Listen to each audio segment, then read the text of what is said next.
आत्मा शुद्ध है, वह निखालिस है, उसमें विकृति नहीं है। वह बोध स्वरूप है, स्वयं ज्ञान है। उसको जानने के लिए बाहरी ज्ञान की आवश्यकता नहीं है। वह प्रिय है, पूर्ण है, प्रपंच रहित है और दुख रहित है। ऐसी आत्मा हमारा स्वभाव है। हमने भूल से शरीर, मन और अहंकार को हमारा स्वभाव मान लिया है, जो भ्रांति मात्र है।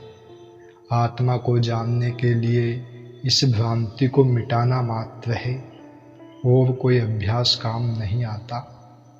संसार में जो लोग अभ्यास परायण होकर आत्मा को जानना चाहते हैं, वे उसे कभी नहीं जान सकते। अभ्यास से अहंकार बढ़ता है। चित्त की वृत्तियाँ शांत होने के बजाय और विद्रोह करती है। संसार का आकर्षण ही ऐसा है कि वह मन को बाहर की ओर ही ले जाता है। अभ्यास से वृत्तियाँ और दृढ़ हो जाती है, जिससे यह अभ्यास भी बंधन बन जाता है।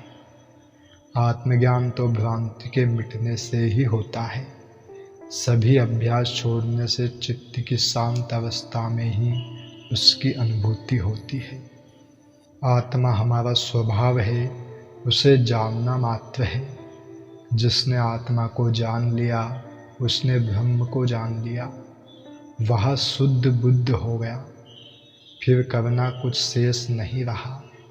सभी भ्रांतियाँ मिट जाती है, सभी बंधन टूट जाते हैं। यही मुक्ति है। किंतु अज्ञानी पुरुष अभ्यास द्वारा इन बंधनों को काटना चाहता है। चूँकि बंधन वास्तविक नहीं है, भ्रम मात्र है, अज्ञान के कारण है, इसलिए अभ्यास अनावश्यक है। ये ज्ञान प्राप्ति से अपने आप टूट जाएंगे। भ्रांति मात्र थी जो मिट जाएगी। मोक्ष है स्व के सागर में डुबकी लगाना। तैरने के लिए अभ्यास करना पड़ता है, डूबने के लिए अभ्यास की आवश्यकता नहीं है। केवल छलांग मात्र लगाने का साहस चाहिए। आगे सब अपने आप हो जाएगा। आत्मज्ञान एवं मोक्ष के लिए अपने को समर्पण भाव से छोड़ देना मात्र है, निराधार हो जाना मात्र है। अभ्यास मात्र छोड़कर निश्चेष्ट भाव से अपने आप को समर्पित कर देना है। आगे अस्तित्व अपने आप संभाल लेगा। यही आत्मज्ञान है, यही मुक्ति है। क्रिया से बाहरी ज्ञान मिलता है। आत्मज्ञान का मार्ग अक्रिया है। अष्टावक्र आगे कहते हैं कि जिस प्रकार एक सिंह का बच्चा भेड़ों के समूह में पलकर अपने को भेड़ ही समझने लगता है, उसे यह भ्रांति हो जाती है कि मैं तो भेड़ हूँ। किंतु जब वह अपना चेहरा देख लेता है, जब उसे रक्त का स्वाद आ जाता है, तो उसकी भेड़ होने की भ्रांति मिट जाती है। उसका सिंहस्थ जाग उठता है। इसके लिए उसे कोई प्रयत्न नहीं करना पड़ता, कोई अभ्यास साधना नहीं करनी पड़ती। केवल अपने स्वरूप का ज्ञान प्राप्त होने से ही उसके भेड़ होने की भ्रांति मिट जाती है। उसी प्रकार ज्ञानी को अपना स्वरूप मात्र जान लेने से समस्त भ्रांतियाँ मिट जाती है एवं वह स्वयं ब्रह्म हो जाता है। इसलिए जीव ब्रह्म बनता नहीं है, वह ब्रह्म ही है जिसे जान लेता है। यदि शेर भेड़ ही होता तो लाख योगाभ्यास एवं साधना करने पर भी वह शेर भेड़ नहीं बन सकता था। भेड़ यदि जीवन भर शेर बनने की इच्छा करे तो भी वह शेर हो नहीं सकती। अष्टावक्र यही कहते हैं कि अज्ञानी यदि ब्रह्म होने की इच्छा करता है तो भी वह ब्रह्म नहीं हो सकता। यदि वह ब्रह्म नहीं है तो इच्छा करने से वह ब्रह्म कभी नहीं हो सकता। किंतु वह ब्रह्म है ही, इसलिए अपने स्वरूप को जान लेने मात्र से ब्रह्म हो जाता है। साधना अभ्यास नहीं करना पड़ता। केवल निश्चय पूर्वक जान लेने से भ्रांति मिट जाती है। इच्छा नहीं, निश्चय आवश्यक है। दोस्तों, संसार का अर्थ इस भौतिक जगत से नहीं है, बल्कि हमने अपने विचारों, वासनाओं, कामनाओं के कारण जो राग, द्वेष, ईर्ष्या, घृणा, निंदा, हिंसा, अहिंसा, तृष्णा और मोह का संसार निर्मित किया है, वह आधार रहित है। इसका कोई ठोस शाश्वत आधार नहीं है। यहाँ सब भ्रमपूर्ण है, माया है, दुराग्रह युक्त है।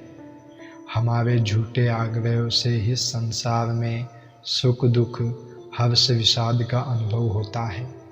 यदि सारे दुराग्रह एवं पूर्वाग्रह शांत हो जाए तो संसार में भी शांति का अनुभव हो सकता है।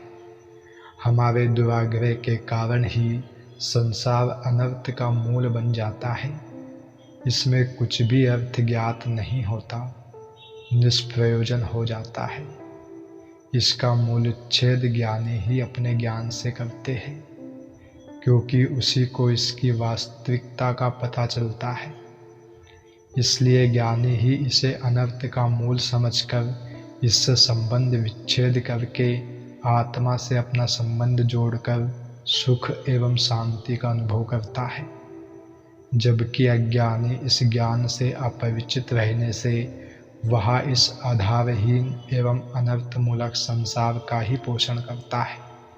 आत्मानंद के अभाव से वह विषयानंद को ही सुख मानता है, किंतु आत्मानंद प्राप्त होने पर वह विषयानंद को है ही समझकर छोड़ देता है।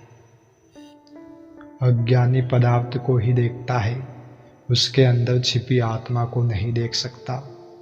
इंद्रियां केवल स्थूल को ही देख पाती है, सूक्ष्म उनकी पकड़ में नहीं आता। इसी प्रकार सामान्य जन भी पदार्थ को ही देख पाते हैं, किंतु वैज्ञानिक उसके भीतर की ऊर्जा को भी देख लेते हैं। अज्ञानी कहते हैं पदार्थ ही है, वह सत्य है, किंतु वैज्ञानिक कहता है पदार्थ भ्रम मात्र है, सब ऊर्जा ही है। ऊर्जा का रूप ही पदार्थ दिखाई देता है। इसी प्रकार दृश्य पदार्थों के अवलंबन से आत्मा का दर्शन नहीं हो सकता, क्योंकि आत्मा स्वयं दृष्टा है, स्वयं देखने वाला है। आँख माध्यम मात्र है, उपकरण मात्र है, वह किसी को नहीं देखती। न मन देखता है, न मस्तिष्क, सभी उपकरण हैं। दृष्टा केवल आत्मा है। इसलिए ज्ञानी पुरुष दृश्य पदार्थों को नहीं देखते हैं, बल्कि उस अविनाशी आत्मा को ही देखते हैं, जिससे सारा जगत दृश्यमान होता है। अज्ञानी ही दृश्य पदार्थों को देखते हैं। इस दृष्टा का ज्ञान ही धर्म है।